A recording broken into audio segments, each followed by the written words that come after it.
Earthquakes, tidal waves, floods, and volcanoes, it's not a matter of if, but when disaster will strike. New resources are coming available to make sure all isn't lost when a community is turned upside down. Emergency managers, first responders, staff, and volunteers need to work together in a coordinated effort to save our libraries, museums, and archives during a disaster. Alaska State Museum Curator of Statewide Services, Anjuli Grantham, is organizing the Preparing Alaska's Cultural Organizations for Emergencies project.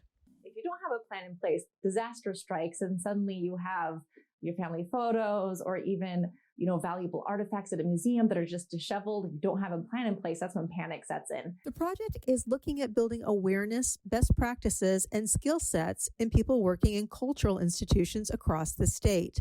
So when the worst does happen, people are prepared to administer the best possible result.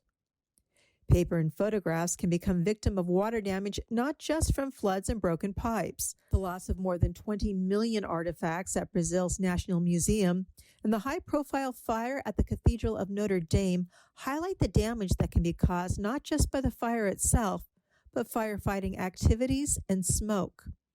Preservationists have some tricks up their sleeves for saving what appears to be the unsalvageable. Don't just immediately start throwing things away because it may look as if your family photos are a big pile of mud.